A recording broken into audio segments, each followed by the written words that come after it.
নমস্কার, আমি মৌমিতা।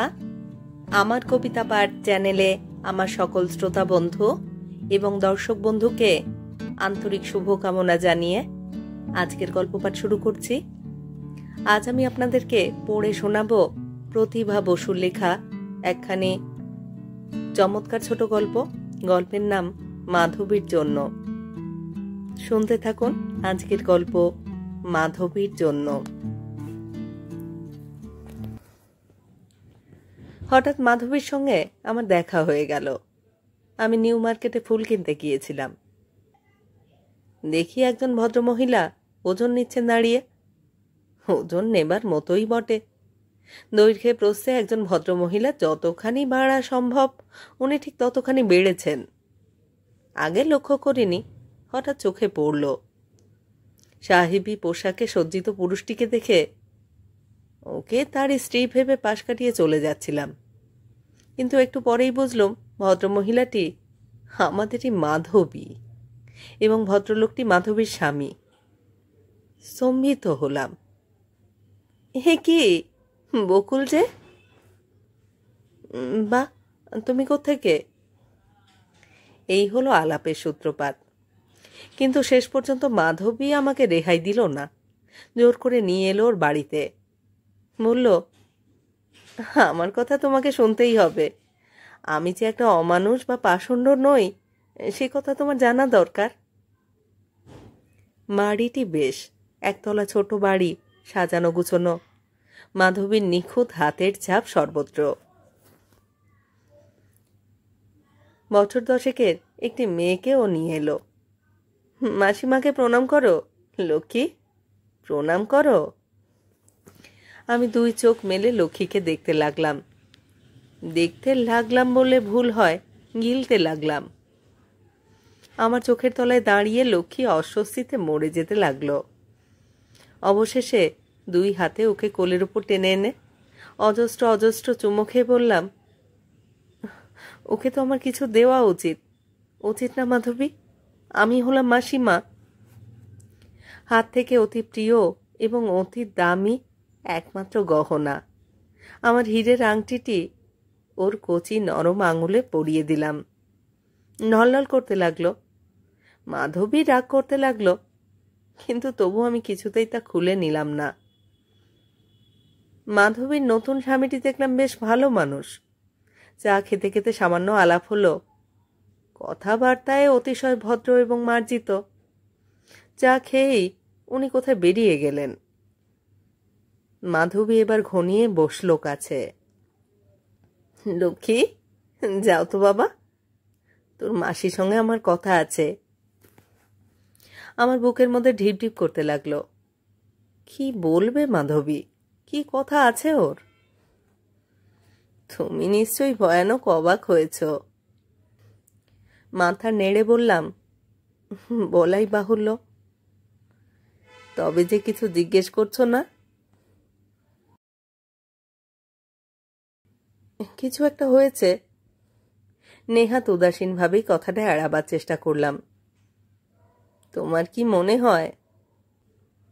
আমার যা মনে হয়েছিল তা যে ঠিক নয় সে বিষয়ে হঠাৎ যেন সন্দিগ্ধ হলাম। বললাম, তুমি যা বলবে বলো না। মাধবী কথা ঘোরালো।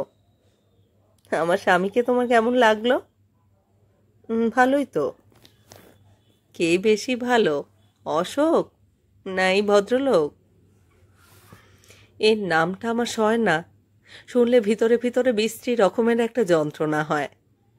জবাব যে কি দেব ভাবতে একটু সময় নিয়ে বললাম, আমার চেয়ে তুমি ভালো জানো।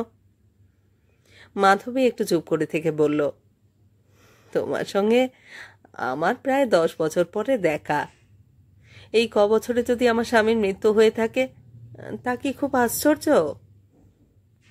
একটু থেমে, আর আর মৃত্যুর পরে যদি আমি বিয়ে করি সেটা কি খুব অন্যায়?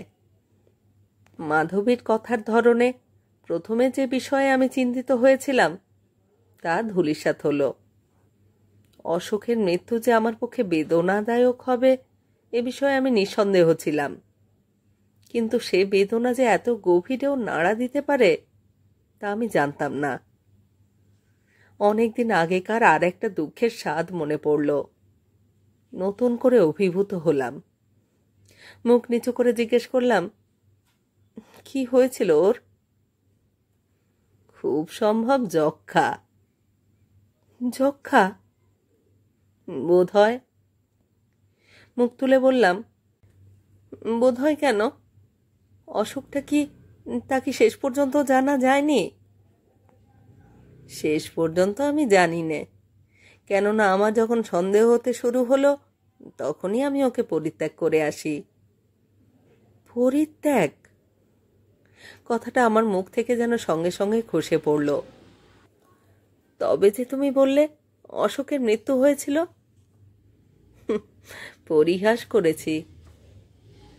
এসব নিয়েও কি পরিহাস তোমার আসে? স্বচ্ছন্দে।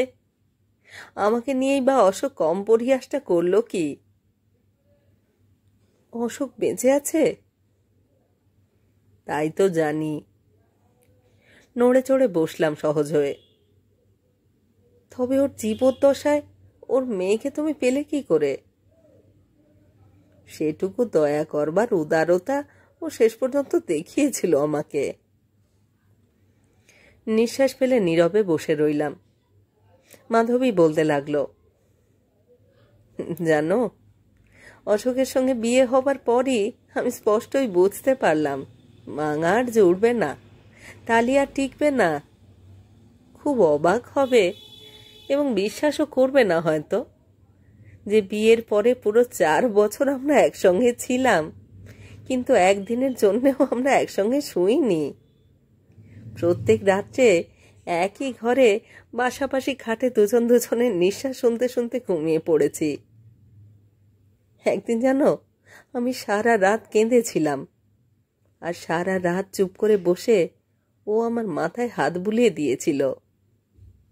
আমি বললাম, এরকম যন্ত্রণা কি জীবন ভরেই পাবো? অশোক বললে, কেন, আমি তোমাকে কষ্ট দিই? আমি কি ভালো ব্যবহার করি নে? কাঁদতে কাঁদতে আমি বললাম, ভয়ানক কষ্ট দাও।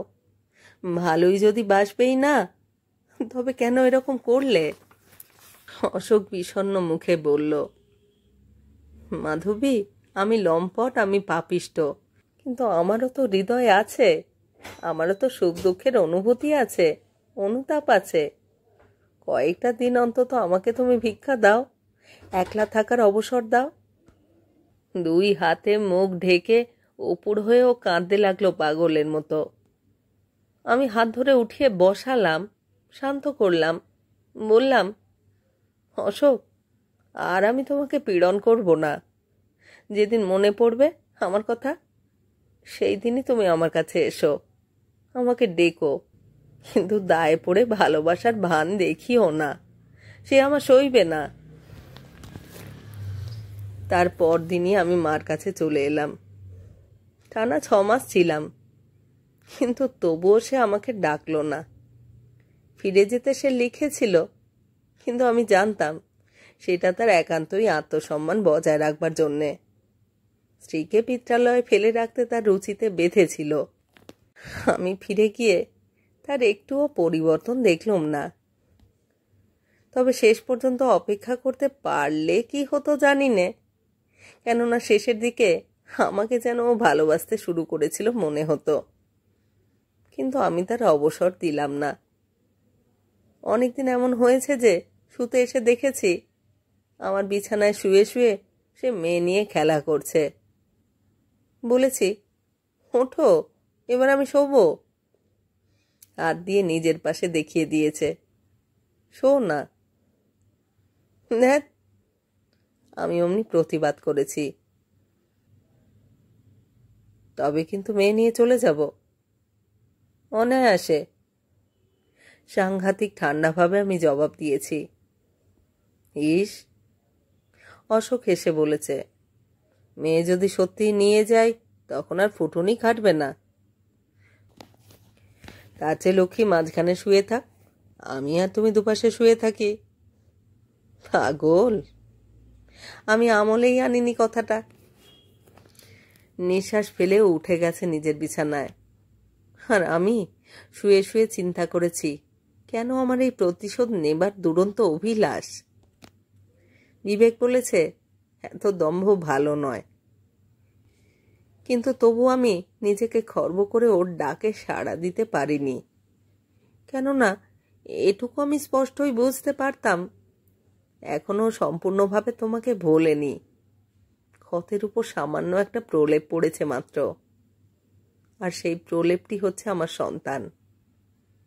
অপমানের কথা নয়, তবু সন্তানের জন্যই আমার মূল্য, এই কথা ভাবলে আমার দাহ হতো। ঠিক এই রকম সময় বিনয়বাবুর সঙ্গে দেখা। বিলেত থেকে ফিরে এসেছেন খনিবিদ্যা শিখে, মেজদার সতীর্থ। সেই সূত্রে আলাপ হতে হতেই যে কেমন করে এত সহজে ঘনিষ্ঠতায় দাঁড়িয়ে গেল তা নিজেও বুঝতে পারলাম না। প্রথম প্রথম কিছুটা ভান করতাম অশোককে দেখিয়ে, মনে হতো অশোকের ঈর্ষাবৃত্তিটা হয়তো জেগে উঠবে দেখে এবং ও কষ্ট পাবে। কিন্তু সবচেয়ে আশ্চর্য, তাও পেত না, বরং আমার ন্যাকামির আভাস পেলেই ও সরে পড়তো সেখান থেকে। শেষ পর্যন্ত দেখি আমার ভানকে বিনয়বাবু সত্যি মনে করে বসে আছেন। আর আমারও মনে হলো আমি অশোককে কখনোই ভালোবাসিনি। স্ত্রীলোকের পক্ষে স্বামীর ভালোবাসা না পাওয়ার মতো পরাজয় আর নেই। আমি এতদিন সেই গ্লানিতেই পুড়ে সারা হচ্ছি। আজ আমার দুয়ারে সত্যি সত্যি যে প্রার্থী, তাকে আমি বা ফেরাবো কেন? বঞ্চিত হবার জন্য জীবন নয়, বঞ্চনা যে করে তাকে পুজো করবার জন্য জীবন নয়। সুখ চাই, সমৃদ্ধি চাই, প্রেম চাই। কেন পড়ে থাকবো এখানে? কি আছে অশোকের? কি পেয়েছি আমি ওর কাছ থেকে? মনকে শক্ত করে ফেললাম আমি। একদিন রাত্রিরে ঘুমোতে গিয়ে বললাম, তোমার সঙ্গে আমার কথা আছে। বই পড়ছিল শুয়ে শুয়ে। অশোক মুখ তুলে তাকালো। আমি বললাম, আর কতকাল ভার হয়ে থাকবো? তুমি বা আর কতকাল তা বইবে? কি হলো তোমার? অত্যন্ত মধুর করে হাসলো অশোক। তুমি তো জানো হাসলে ওকে কি আশ্চর্য ভালো লাগে। মুহূর্তের জন্য মনটায় আমার একটু মোহ এলো। আমল দিলাম না, অত্যন্ত সহজভাবে বললাম, বিনয়বাবু আমাকে ভালোবাসেন, তা বোধহয় তুমি জানো না। জানি। কথাটা বলেই বইয়ে চোখ ডোবালো, আর আমি স্তব্ধ হয়ে চুপ করে রইলাম। তারপর বুঝতেই পারো, মাস ছয়েক এইভাবে চলল। আর তারপর একদিন ওকে পরিত্যাগ করে চলে এলাম। সমস্যা হয়েছিল মেয়ে নিয়ে। অশোক নিজের থেকেই বলল, বিনয়বাবু রাজি থাকলে মেয়ে দিতে আমার আপত্তি নেই। আমার আয়ু হয়তো শেষ হয়ে এসেছে, কেননা ভিতরে ভিতরে আমি বড় শ্রান্ত। আমার এই ঘুসঘুসে জ্বর আর ঘুরে ঘুরে কাশি, এটা আমার ভালো মনে হয় না। এজন্য লক্ষ্মীকে সরানো দরকার। মাধবী চুপ করল। সঙ্গে সঙ্গে ঘরের মধ্যে এমন একটা নিস্তব্ধতা এলো যে আমি ভয়ঙ্কর অস্বস্তি বোধ করতে লাগলাম। জিজ্ঞেস করলাম, লক্ষ্মী তখন কত বড়? ভাঙা ভাঙা গলায় মাধবী বলল, 4 বছরের। একটু থেমে বলল, প্রথমটায় যেন খুব কাঁদতো বাপের জন্যে। কিন্তু বিনয়বাবু অসাধারণ লোক। তিনি স্নেহ দিয়ে, প্রেম দিয়ে আমাদের মা মেয়েকে ভরে রেখেছেন। আমার গলা দিয়ে আওয়াজ আসছিল না, কেসে বললাম, অশোক অশোক অশোক এতদিনও বেঁচে আছে কিনা কি করে জানলে? পরশু কাগজে কি দেখোনি তার ছবি বেরিয়েছে? সমস্ত সম্পত্তি সে গরিব ছাত্রদের বৃত্তির জন্য দান করেছে। বছরে 50,000 টাকার সম্পত্তি। না বলে পারলুম না। মাধবী, ছবিটা একটু দেখাতে পারো? মাধবী তক্ষুনি উঠে গিয়ে ভিতরের ঘর থেকে কাগজখানা নিয়ে এলো। ছবিটার দিকে তাকাতে আমার ভয় করছিল। একটুখানি চোখ বুলিয়েই এই কথা সে কথার পর অনেক সংকোচ নিয়ে বললাম, তোমার তো প্রয়োজন নেই বোধ হয়। ছবিটা আমি নিলে কি ক্ষতি হবে? মাধবীর মনের ইচ্ছা বোঝা গেল না, কিন্তু সহজভাবে সে ছবিটা আমাকে দিল। তারপরে আর বেশিক্ষণ আমি সেখানে ছিলাম না। হোস্টেলে ফিরে এসেই অত রাত্রিরে স্নান করলাম। তারপর খাবো না বলে এসে ঘরে শুয়ে রইলাম। সমস্ত রাত্রির এক বিন্দু ঘুম এলো না। জানলা দিয়ে রাস্তার আলো আসতো বলে জানলাটা বন্ধ করেই রাখতাম রোজ। মধ্যরাত্রিতে উঠে সেটা খুলে দিলাম। তারপর আবছা আলোতে সন্তর্পণে বসে বারবার দেখতে লাগলাম অশোকের ছবিখানা।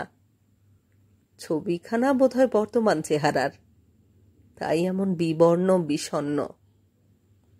মনের মধ্যে গুমড়ে উঠতে লাগলো কত কথা। তন্ন তন্ন করে যাচাই করতে লাগলাম, কি সুখ আমি পেয়েছি এ জীবনে। মা নেই, বাপ নেই, সাতকুলে কেউ নেই। দুটো ছোট বোন আছে, তাদের তো কোন জন্মে বিয়ে হয়ে গেছে, দেখাও হয় না। 3rd ক্লাসে উঠেই মাস্টারি করতে করতে পড়তে হয়েছে। মা বাবার মৃত্যুর পরে কাকার আশ্রয়ে 2 বছর ছিলাম, কিন্তু দুটো যুগও মানুষের এর চেয়ে সহজে কাটে। কাকিমা ভালো মানুষ ছিলেন, কিন্তু কাকা একটি মূর্তিমান শয়তান। আমরা 3 বোনে তার কাঁধে যে কি ভীষণ বোঝা, এই কথা তিনি দিনে অন্তত 30 বার শোনাতেন। এবং ঝি চাকর রাখবার আর তার ক্ষমতা নেই বলে আমাদের দিয়ে সব কাজ চালাতেন। কোনো রকমে ম্যাট্রিকটা পাশ করেই আমি বোনেদের নিয়ে হস্টেলে এসে উঠলাম। দিনে 3টে টিউশনি করে তবে বোনেদের খরচ চালিয়েছি। কাকার অর্ধ পয়সাও আর গ্রহণ করিনি। আইএ পাশ করে তখন বিয়েতে ভর্তি হলাম।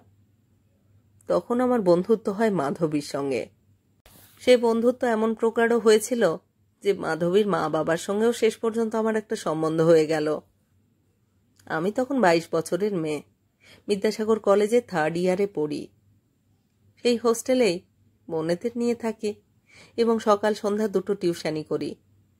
একদিন সন্ধ্যাবেলা টিউশনি সেরে ফেরবার পথে মাধবীদের বাড়ি গিয়ে দেখলাম মাধবীর মা বসবার ঘরে একটি যুবকের সঙ্গে বসে কথা বলছেন। আমি যেতেই বললেন, মা, তুই জানিস না বুঝি, মাধবী তো চৌদ্র গেছে, ওর পিসির বাড়ি। আমি সংকুচিতভাবে দরজার কাছে দাঁড়িয়েই বললাম, তাই নাকি? তাই বলে কি ঘরে ঢুকবি না নাকি? মাধবীর মা সস্নেহে আমাকে ডেকে আনলেন। তারপর যুবকটির দিকে তাকিয়ে বললেন, অশোক, এই দেখো আমার আরেকটি মেয়ে। অশোককে তো তুই দেখিসনি না? তুই যেমন আমার মেয়ে, এও তেমনি আমার এক ছেলে। আমি চোখ তুলেই দেখলাম অশোক নিবিষ্ট হয়ে তাকিয়ে আছে আমার দিকে। আমি চোখ তোলাতেও ওর চোখ নামল না। আমার মুখে কি দেখছিল জানি না, পরে ওর মুখেই শুনেছি এই মুখ নাকি অতুলনীয়। মাধবীর মা বললেন, মাস্টারি তো করে এলি, খাবি না কিছু?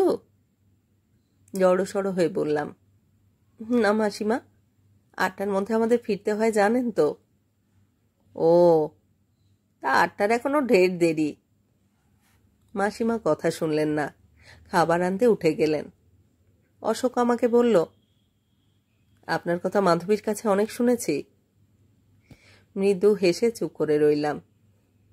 অশোকের কথা আমিও মাধবীর কাছে শুনেছিলাম, কিন্তু কথা বলতে আমার সংকোচ হচ্ছিল। একটুখানি চুপ করে থাকবার পর আবার বলল, শুনেছি পার্ট টাইমে একটা স্কুলেও পড়ান।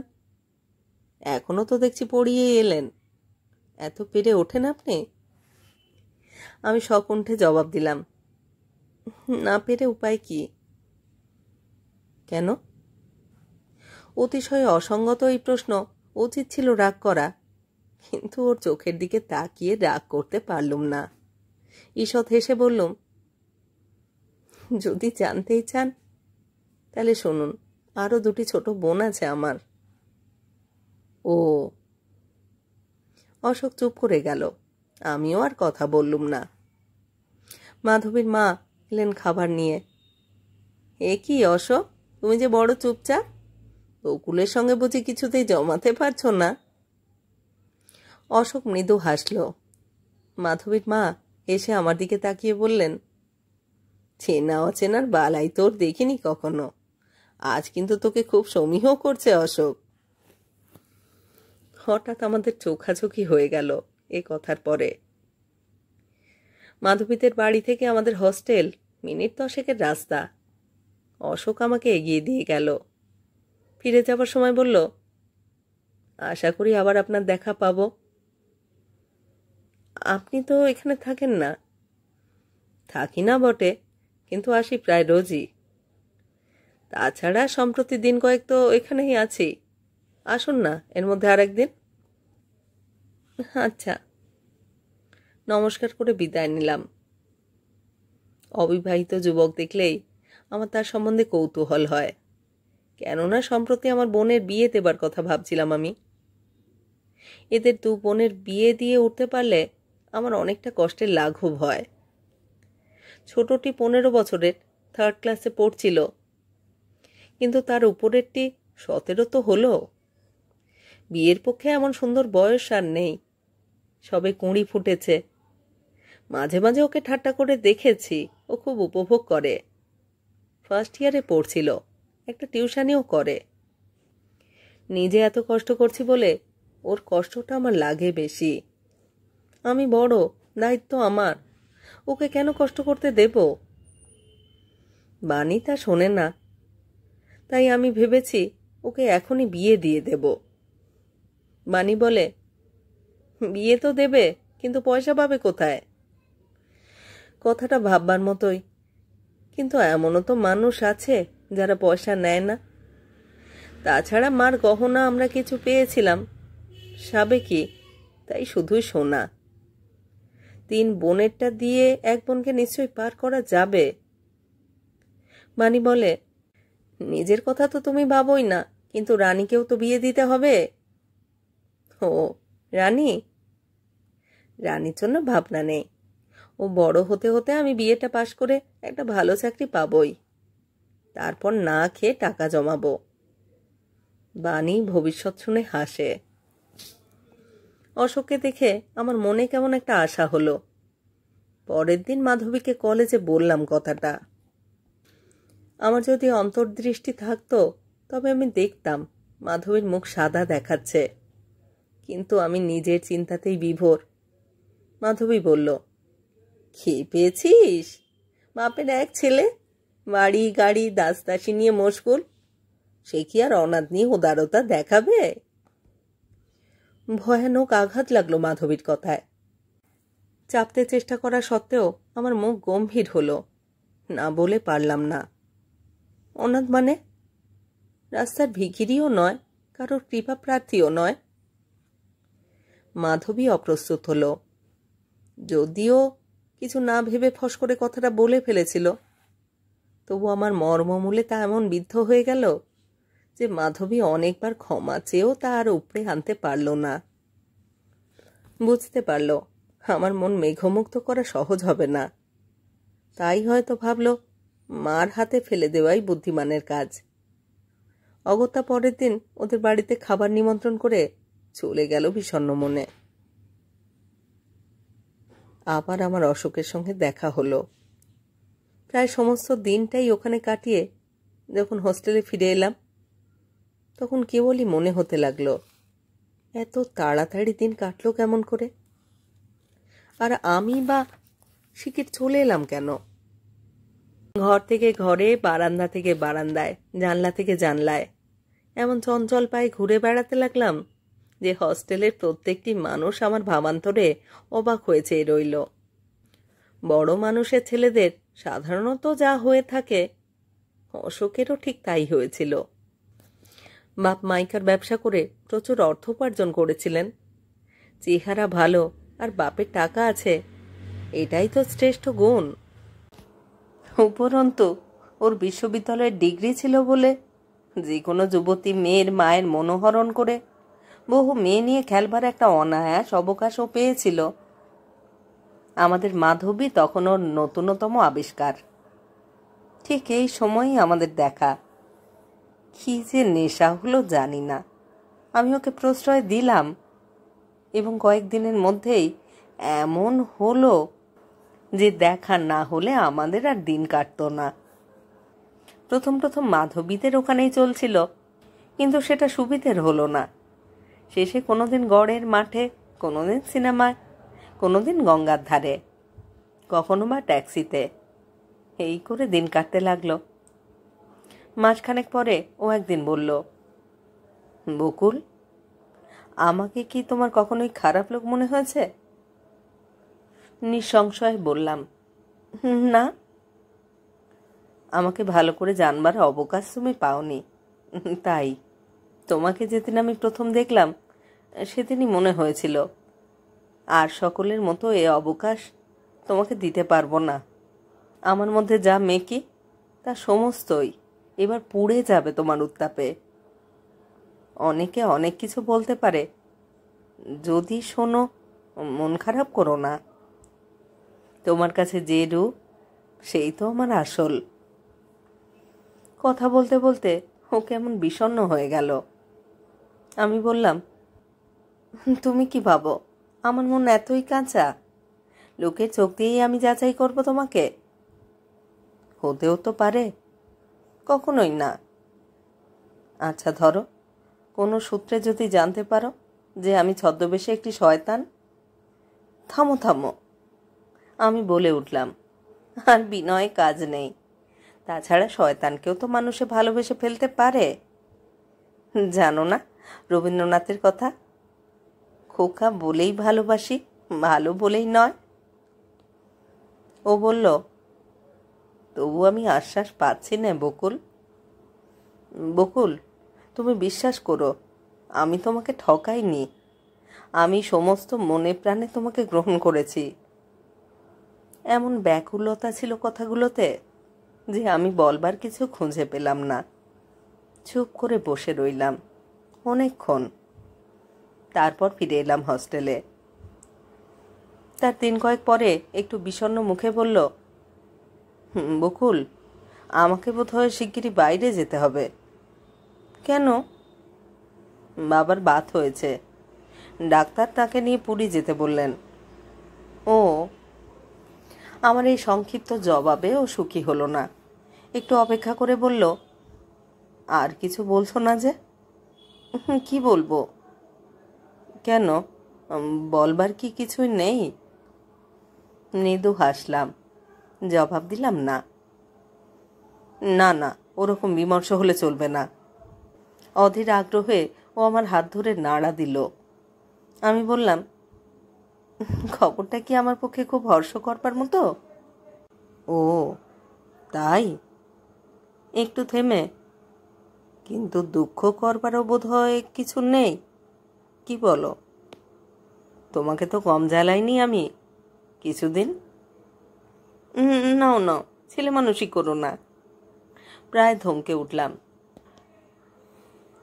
এখন যে আমাদের কত ভাববার দিন এসেছে, তাও কি তোমায় বলে দিতে হবে? ভাবনা আবার কি? বাবাকে বলবো, মত দিলে ভালো, না দিলেও ক্ষতি নেই। তোমার অনুমতি পাওয়া দিয়েই হচ্ছে কথা। কিন্তু বকুল, একটা কথা। বলো। মানে এই, অনেক ইতস্তত করে ও থেমে থেমে বলল, মানে বলছিলাম কি মাধবীরা কি এসব জানে? খুব সম্ভব না। আর জানলেই বা কি? না না, খবরদার। অত্যন্ত ব্যগ্রভাবে অশোক বলে উঠল। আমার তা ভালো লাগলো না। বললাম, কেন বলো তো? না, কারণ কিছুই নেই, তবে ওরা আমাকে আশা করেছিলেন, এই আর কি। হঠাৎ আমার মাধবীর কথা মনে হলো। বড় লোকের ছেলে, বাড়ি গাড়ি দাসদাসী নিয়ে মশগুল, সে আর অনাথ নিয়ে উদারতা দেখাবে? প্রতিহিংসার একটা আনন্দ বিদ্যুতের মতো খেলে গেল হৃদয়ের মধ্যে। বললাম, অশোক, তোমাকে বলাই ভালো। দেখো, আমি কিন্তু একান্তই নিঃসম্বল মেয়ে। বাপ দাদাদের সাহায্য কি বস্তু আমার জানা নেই। মাধবীর ভাষায় নিতান্ত অনাথ। এখনো সময় আছে, ভেবে দেখবার। বলতে বলতে আমি অশোকের দিকে তাকিয়ে দেখলাম আমার কথায় ওর মন নেই। অন্যদিকে তাকিয়ে গভীরভাবে কি চিন্তা করছে। কি ভাবছ? হঠাৎ যেন জেগে উঠল। না, বলছিলাম কি, সেই পূর্ব কথারই জের টেনে বলল, বলছিলাম কি, 5 জনকে জানাবার দরকারই বা কি? আর দেরি বা মিছিমিছি করছি কেন? দেরি মানে? আমি অবাক হয়ে বললাম, তুমি মনে মনে কি যেন ভাবছ। বকুল, আমার যেন মনে হয় পুরী থেকে ফিরে এসে আর আমি তোমাকে দেখতে পাবো না। তার চেয়ে এসো, কালকেই আমরা নোটিশ দিয়ে আসি। তারপর যে করেই হোক আর 15 দিন আমি বাবাকে ঠেকিয়ে রাখবো। একেবারে রেজিস্ট্রি করে শেষে পুরী যাব। পাগল! আমি আমলই দিলাম না কথাটায়। এ কি সম্ভব নাকি? আমার টাকা কোথায়? তাছাড়া 2 বোন, মাথার বোঝা, কত দায়িত্ব, কত ভাবনা। হুট করে একটা বিয়ে করলেই হলো নাকি? তোমার আবার বাড়াবাড়ি। অধীর হয়ে অশোক বলল, টাকার জন্য যদি আবার ভাবনাই করবে, তবে অভাগাকে দিয়ে কি হবে? আর রানী বাণী, বেশ তো, তোমার কাছেই থাকবে ওরা। আরে না না, আমার অবস্থা তুমি বুঝবে না। আজন্ম সুখে লালিত তুমি, যখন যা ভাবো নিমেষেই তা করতে পারো। কিন্তু আমি। অশোক দীর্ঘশ্বাস ফেলে চুপ করে গেল।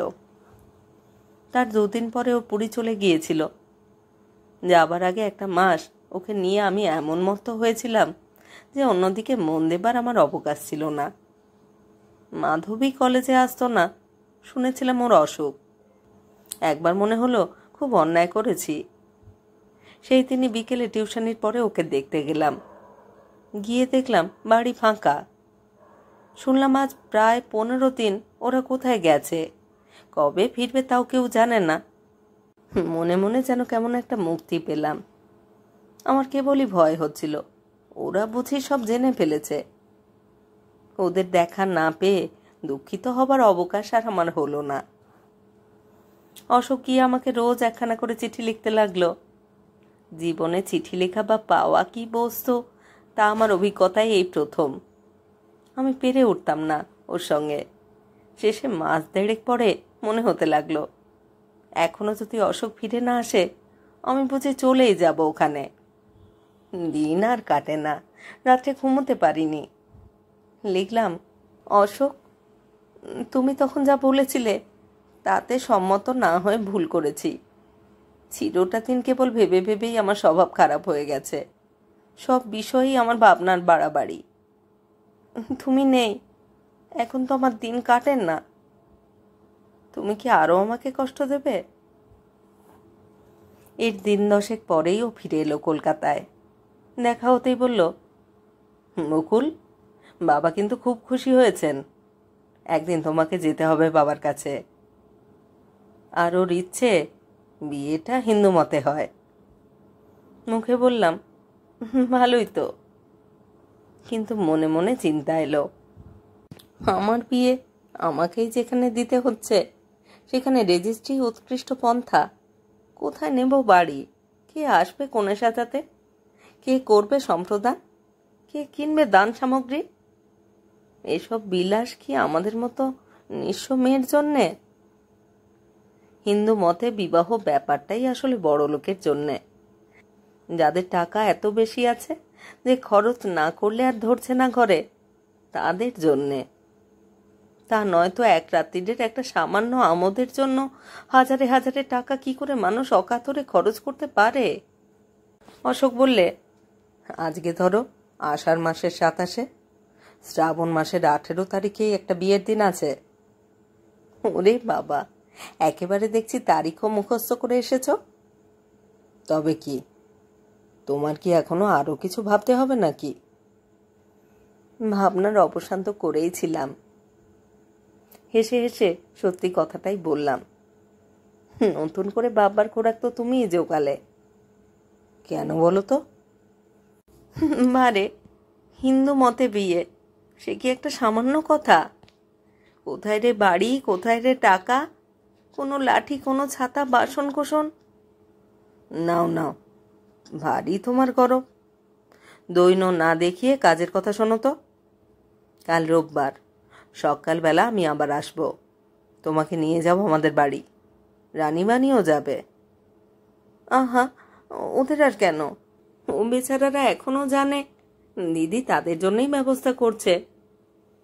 আহা, ওরা কি আর কিছু বোঝে? নেহাত খুকি কি না? তা মুখোমুখি যখন কিছু বলিনি, তখন নেপথ্যে থাকাই ভালো। বেশ, যা ভালো বোঝো করো, কিন্তু প্রস্তুত থেকো মোটমাট। পরের দিন বেলা প্রায় 8টার সময় ও আমাকে নিয়ে গেল। গাড়িতে বসে সাংঘাতিক ঝগড়া, কেন আমি সাদা শাড়ি পরে এলাম। আমি ছেলেবেলা থেকে সস্তা দামের মিলে সাদা শাড়ি পরেই অভ্যস্ত। নিজে উপার্জন করবার পরে কখনো কখনো যে শখ না হতো এমন নয়, কিন্তু দুটি ছোট বোন আছে, কিংবা সমস্ত শখ ওদের দিয়েই মেটাতে হতো। তাই সত্যি বলতে আমার ছিলই না রঙিন কোনো শাড়ি ভালো। বলতে গিয়ে তাড়া খেলাম এবং গাড়ির মোড় ফিরল অন্যদিকে। শাড়ির দোকানে এসে গাড়ি থামতেই আমার মুখ লাল হয়ে উঠল। কারো কাছে কখনো পাইনি। কাজেই কেউ কিছু দিতে চাইলে সেটা মনে হতো দয়া, অনর্থক ঘা লাগতো আত্মসম্মানে। বললাম, ছি ছি, এটা তোমার বোঝা উচিত অশোক। এখনো আমি তোমার স্ত্রী হইনি, আমার জন্য উপহার কেনা তোমাকে মানায় না। আমার কথা না শুনে তবুও নামতেই আমার মুখের ভাব বদলে গেল। বললাম, অশোক, আমাকে গরিব পেয়ে অপমান করছো? অপমান? তোমাকে? অশোকের মুখ মুহূর্তে বিবর্ণ দেখালো। নিঃশব্দে উঠে এসে গাড়িতে বসল। আর দ্বিতীয় কথা আমাদের হলো না গাড়িতে। ওদের বাড়ি এসে পৌঁছতেই বছর 18-র একটি মেয়ে এসে আমাকে হাসি মুখে অভ্যর্থনা করে নিয়ে গেল ঘরে। কার্পেট মোড়া সিঁড়ি উঠে গেছে দোতলায়। উপরে সিঁড়িতে দাঁড়িয়েছিলেন প্রৌঢ় এক ভদ্রলোক। অশোক বলল, আমার বাবা, প্রণাম করো। ভদ্রলোককে আমি জীবনে ভুলব না। অমন অদ্ভুত স্নেহমাখা কণ্ঠস্বর আমি কখনো কোনো মানুষের শুনিনি। মাথায় হাত রেখে আশীর্বাদ করে বললেন, থাক মা। যে ঘরখানায় গিয়ে বসলাম সেখানে বুঝলাম আমার জন্যই বিশেষ রূপে সাজানো হয়েছে। প্রায় মাটি সমান নিচু বিরাট তক্তপোষে ধপধপে সিল্কের পুরো চাদর পাতা, তার পাশে পাশে চোখ ঝলসানো ব্রোকেডের তাকিয়া, মাঝখানে মস্ত বড় রূপোর থালায় ধান দূর্বা আর ফুলচন্দন, মেঝেতে কাশ্মীরি কার্পেট। ভদ্রলোক আমাকে সস্নেহে সেই তক্তপোষের উপর নিয়ে বসালেন। বললেন, অশোকের মা নেই তা তো জানো। তিনি থাকলে ব্যবস্থা হতো অন্য রকমের। এমনই অদৃষ্ট করে অভাগা এসেছে যে একটা দিদি ছিল সেটাও সইল না কপালে। এই দেখো, তার স্মৃতি বহন করে বেড়াচ্ছি আজও। মেয়েটিকে তিনি আঙুল তুলে দেখালেন। ঠিক যেন বাণী, অকৃত্রিম মমতায় তাকে কাছে টেনে নিলাম। তোমারই সমস্ত মা, তুমি হবে আমার ঘরের মূর্তিমতী লক্ষ্মী। তোমাকে দেখার আগে তোমার কথা শুনেই আমি ভেবেছিলাম এ কথা। দেখে মনে হচ্ছে তুমি তার চেয়ে অনেক বেশি। এতখানি স্নেহ ভাষণের জন্য আমি প্রস্তুত ছিলাম না। আমার আশা অতদূর যায়নি। সহসা চোখ ভরে জল এলো আমার। মায়ের মৃত্যুর পরে বোধহয় এই প্রথম চোখে জল। স্পষ্টই মনে হলো এত সুখ আমার জন্যে নয়। সুখী হবার জন্য আমি জন্মাইনি। দাউ দাউ করে উঠল মনের মধ্যে। অবশেষে এতদিনকার দুঃখের পাষাণ গলে গলে চোখ দিয়ে বেরিয়ে আসতে লাগলো।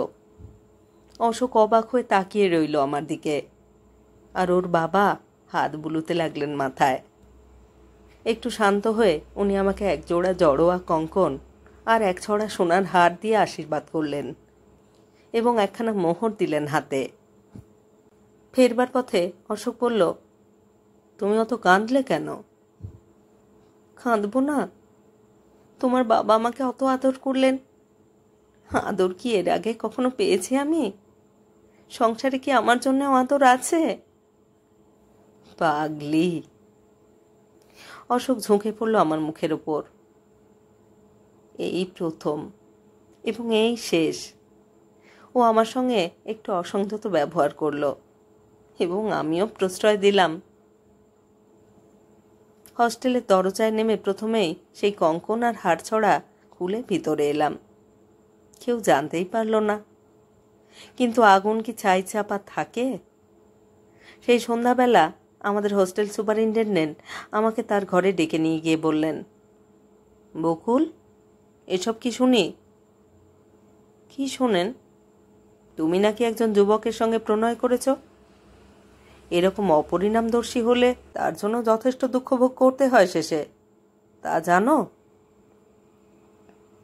আমাদের হস্টেলের এই কর্তি ঠাকুরানীর এসব বিষয়ে অসাধারণ ঈর্ষার খবর হোস্টেলবাসিনী আমরা প্রত্যেক মেয়েই জানতাম। তিনি দেখতে অসাধারণ খারাপ, যৌবনে নাকি এত বেশি খারাপ ছিলেন যে তার দিকে তাকিয়ে কথা বলতেই ভয় করত। হৃদয়ের দিক থেকে তিনি তো আর 5 জন মানুষের মতোই। কাজেই শারীরিক রূপের জন্য পৃথিবী যে বঞ্চনা তাকে করেছিল, আসলে তারই একটা প্রতিক্রিয়া হয়েছিল তার মনে। অন্যের প্রেম ইনি সইতে পারতেন না। যাকে চেনেন না তারও যদি বিয়ের খবর পেতেন, অকারণে রেগে যেতেন, আর সেই রাগের ঝক্কি আমাদের পোয়াতে হতো। সভয়ে বললাম, আমি বিয়ে করছি। বিয়ে? বোমা এবার ফাটল। এ হোস্টেলে ওসব চলবে না। এত সব অবিবাহিত মেয়ে আছে, কই কেউ তো তোমার মতো এরকম বিয়ে করতে চাইছে না। আমি একটু উদ্ধত হয়েই বললাম, আর কাউকে দিয়ে কি হবে আমার? বিয়ে তো করছি আমি। আর তাছাড়া এই হোস্টেলে তো এমন কোনো নিয়ম নেই যে এখানে থাকলে কেউ বিয়ে করতে পারবে না। যাও যাও, জ্যাঠামি করো না। হাতের বইটা জোরে টেবিলের ওপর ফেলে দিলেন, কিন্তু একটু পরে আবার সংযত হয়ে বললেন, বকুল, তুমি ভেবে দেখো, কাজটা কিন্তু ভালো করছো না। আমি চুপ করে রইলাম। এরপর সুর বদলিয়ে তিনি বললেন, বকুল, তোমাকে কি আমি ভালোবাসি না? আমি কি তোমার চেয়ে ঢের বেশি অভিজ্ঞ নই? আমার কথা শোনো, বিয়ে তুমি করো না। পুরুষরা ভারী উচ্ছৃঙ্খল জীব। আজ তোমার চেহারা সুন্দর আছে তাই। এবার আসল কথায় উনি এলেন। ধরো কাল তোমার বসন্ত হলো, তারপর তোমার মুখ বিভৎস হয়ে দাগে দাগে চেয়ে গেল, চুল উঠে টাক পড়ে গেল, তখন তোমার উপায়? ভদ্রমহিলার কথা শুনে বুক কেঁপে উঠল। বললাম, ওসব বলছেন কেন?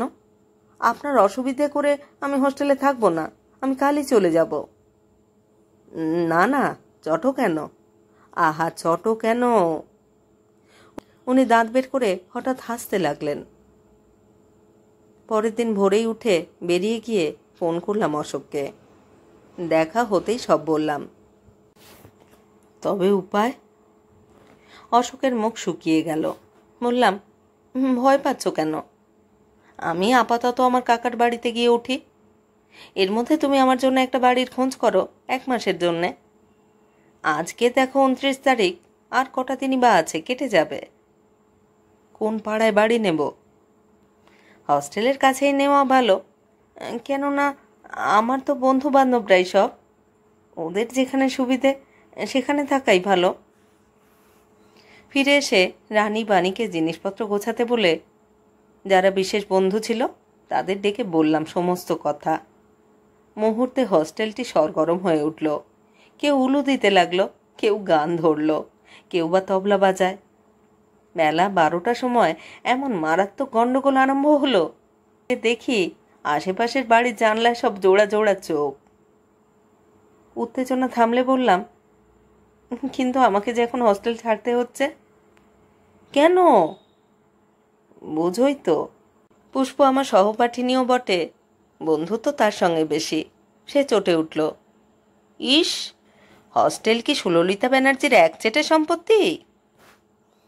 হঠাৎ শান্তিদি মুঠো পাকিয়ে হাওয়ার সঙ্গে লড়াই করল।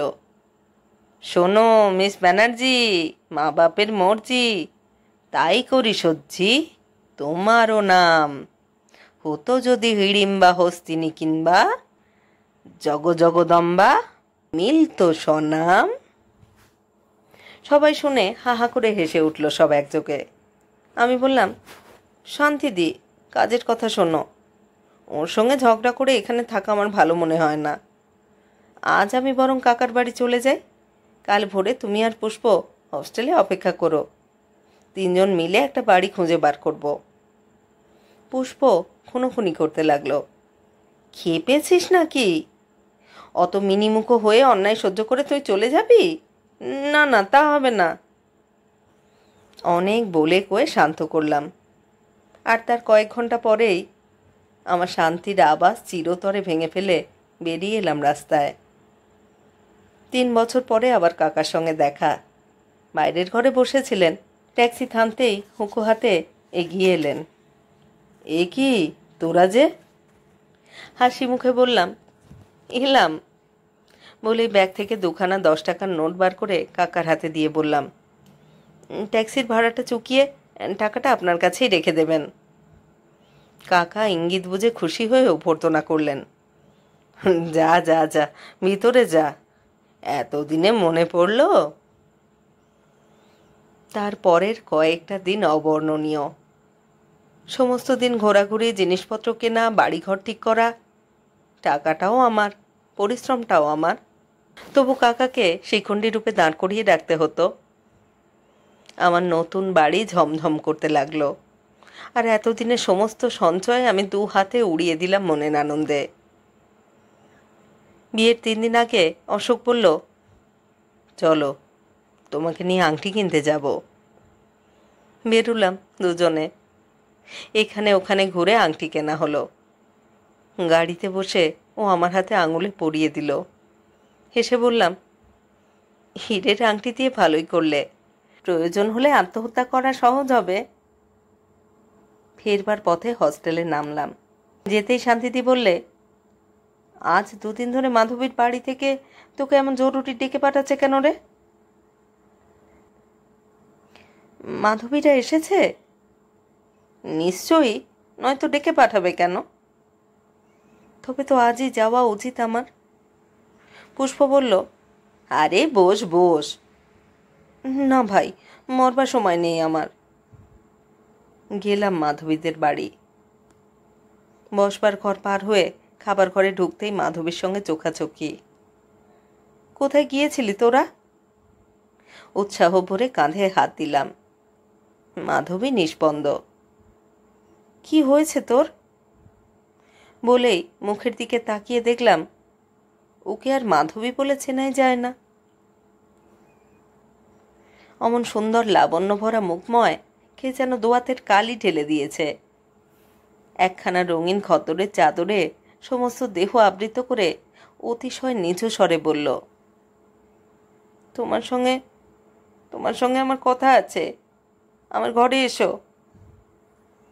ঘরে গিয়ে বসতেই বলল, তোমার নাকি বিয়ে? হ্যাঁ। কার সঙ্গে? তুমি কি কিছুই জানো না? জানি না ঠিক, তবে জনরব কানে এসেছে। সত্যি কি অশোক? হ্যাঁ।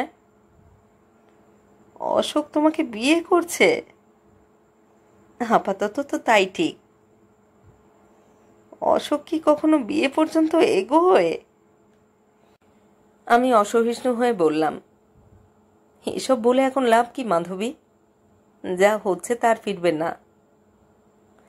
আমার কথার একটু ঝাঁজ ছিল, কেননা অশোক বলেছিল মাধবী আশা করেছিল ওকে। বুঝলাম সেই ঈর্ষায় মাধবী আজ এত বিচলিত। আলবাত ফিরবে, আমি হঠাৎ চমকে উঠলাম ওর গলার জোরে। তুমি কি পাগল হলে মাধবী? এমন করছো কেন? এমন করছি কেন? মাধবী উত্তাল হয়ে কাঁদতে কাঁদতে বলল, এমন করছি কেন? আমি ওকে ভালোবাসি বকুল। বকুল, তুই ওকে ছেড়ে দে। বকুল, তোর কাছে আমি আজন্ম কেনা রইব, তুই ওকে ছেড়ে দে, তুই ওকে ছেড়ে দে বকুল। আমি কি করব ভেবে পেলাম না, উঠে পড়লাম। মাধবী, আমি আর যাই। হঠাৎ মাধবী দুই হাতে আমার পা জড়িয়ে ধরে বলল, বকুল, তুই কথা দিয়ে যা, এই বিয়ে তুই ভেঙে দিবি। মাধবী, তার হয় না। তুমি ভালোবাসো একা, আমাদের ভালোবাসা পরস্পরের। তাছাড়া তোমার সুখী হতে ইচ্ছে করে আর আমার করে না। কি পেয়েছি এ জীবনে আমি? অনাথ বলে তুমিও অবহেলা করেছ। আমি ছাড়বো না, কখনো ছাড়বো না। ওঠো, তুমি পা ছেড়ে দাও। ছিনিয়ে আনলাম পা। মাধবী চোখ মুছে মুখোমুখি দাঁড়ালো। বকুল, সব সত্যি, কিন্তু আমাকেও তো পথ বলে দেবেন তোমার স্বামী। তার সন্তান যে আমি এই 4 মাস ধরে এত কষ্টে এত দুঃখে লালন করছি, তার কি উপায় হবে? তার সন্তান? বজ্রাহতের মতো আমি বসে পড়লাম মাটিতে। হ্যাঁ হ্যাঁ, তার সন্তান, অশোকের সন্তান। হ্যাঁ, অশোকের সন্তান। শুধু আমাকে নয় বকুল, ফাঁদে ফেলে সে অনেকেই এই উপহার হয়তো দিয়েছে। তার ভালোবাসার বাহানা আমরা বুঝিনি। এত বড় লম্পট অশোক, এত বড় লম্পট! ঘৃণায়, দুঃখে, অভিমানে, অপমানে জর্জরিত হয়ে ফিরে এলাম বাড়িতে। সমস্ত রাত্রি জেগে চিঠি লিখলাম 2খানা, একখানা অশোককে, একখানা মাধবীকে।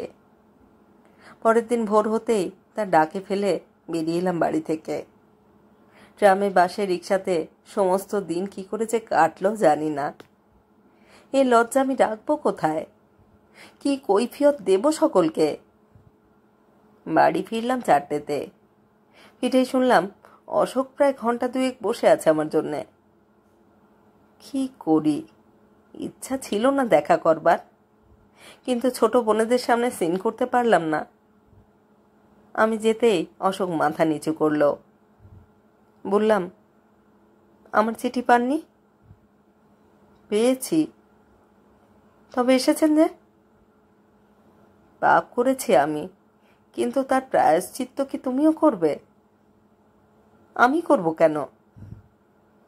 আমার সঙ্গে তোমার বিয়ে না হওয়া মানে তো তোমারও প্রায়শ্চিত্ত। বকুল, মাথা ঠান্ডা করো, আমাকে ক্ষমা করো। অশোক বাবু! আমার ডাক শুনে অশোক কেঁপে উঠল। যা বলছি শুনুন, আপনি আর আমার বাড়িতে আসবেন না। এই কি শেষ কথা? হ্যাঁ, এই আমার শেষ কথা।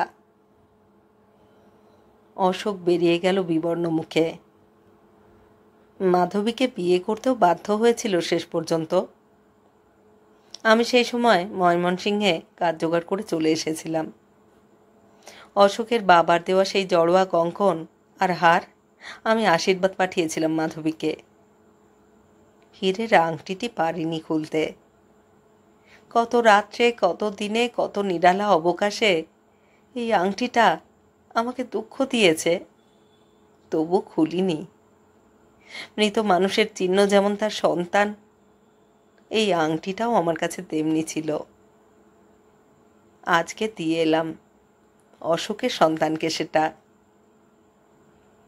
সেই থেকে এই তো 10 বছর কাটল। মাস্টারি করে করে হাড় পাকা হয়ে গেল। এমনকি আমাকে দেখলে পর্যন্ত লোকেরা জিজ্ঞেস করে, আপনি বোধহয় মাস্টারি করেন?